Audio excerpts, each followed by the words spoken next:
कुछ तस्वीरों के माध्यम से मिलती है, जिसमें अविनाश और अदिति एक दूसरे के बहुत करीब दिखाई दे रहे हैं। दरअसल, ये तस्वीरें भंवर सिंह ने दिव्या तक पहुंचाईं, ताकि वह अविनाश पर भरोसा खो दे और उसे छोड़ने का फैसला कर ले। इन तस्वीरों को देखकर दिव्या टूट जाती है और वह अविनाश को छोड़ने व डिवोर्स देने का निर्णय ले लेती है। लेकिन यह केवल आधा सच है। असल में इन तस्वीरों के पीछे की सच्चाई यह है कि अविनाश अदिति की मदद कर रहा था और अदिति ने जानबूझकर इस तरह की स्थिति बनाई ताकि वह अविनाश को बदनाम कर सके और उससे पैसों की उगाही कर सके। इस पूरे खेल में भंवर सिंह उसका साथ दे रहा है। दूसरी तरफ वसुधा की जिंदगी में भी हलचल मची हुई है। चंद्रिका ने उसे फिर से ब्रांड एम्बेसडर बना दिया है, जिससे मेघा के अंदर जलन और गुस्से की आग भड़क उठती है। वह वसुधा को परेशान करने लगती है और यहाँ तक कि उसके मंगलसूत्र को तोड़ने की धमकी देती है। वसुधा सब समझ रही है कि मेघा उसके खिलाफ क्या खेल खेल रही है, लेकिन उसके पास कोई ठोस सबूत नहीं है जिससे वह उसे बेनकाब कर सके। मेघा ने अपनी झूठी अच्छाई से सभी का भरोसा जीत रखा है और वसुधा चाहकर भी उसका असली चेहरा सबके सामने नहीं ला पा रही है।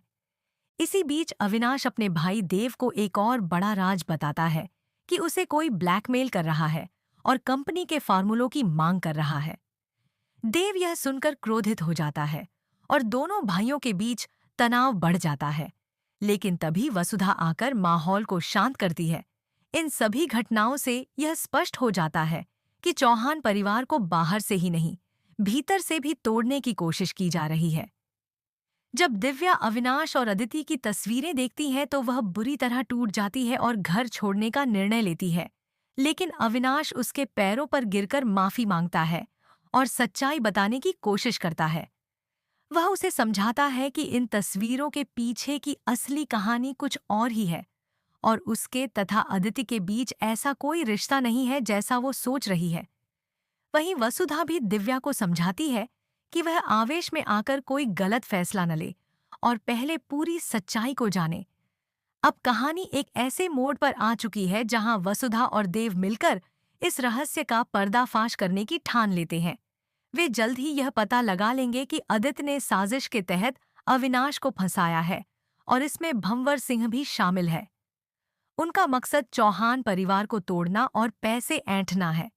जैसे जैसे सच्चाई सामने आने लगती है, दिव्या को भी यह एहसास होने लगता है कि उसने जल्दबाजी में फैसला लिया था और अविनाश निर्दोष है। अब यह देखना दिलचस्प होगा कि क्या वह अविनाश को माफ करेगी या अपने फैसले पर अडिग रहेगी। इसी तरह वसुधा के लिए भी यह चुनौती है कि वह मेघा के खिलाफ सबूत इकट्ठा कर पाए और उसे परिवार के सामने बेनकाब कर सके। अब दर्शकों को अगले एपिसोड्स में जबरदस्त ट्विस्ट और इमोशनल ड्रामा देखने को मिलेगा, जहां रिश्तों की परीक्षा होगी और सच तथा झूठ की लड़ाई चरम पर पहुंचेगी। यह कहानी अब एक ऐसे पड़ाव पर आ गई है जहां हर किरदार की नियत और नियति दोनों का खुलासा होगा। दर्शकों के लिए यह देखना बेहद रोचक होगा कि क्या दिव्या और अविनाश का रिश्ता बच पाएगा और क्या वसुधा अपनी सच्चाई साबित कर पाएगी। आने वाला ट्रैक बहुत धमाकेदार और भावनात्मक होने वाला है। अगर आप चाहें तो मैं इसका संक्षिप्त सारांश डायलॉग फॉर्मेट, अब्जा या पन्याच आगामी एपिसोड की कल्पना सान भी कर सकता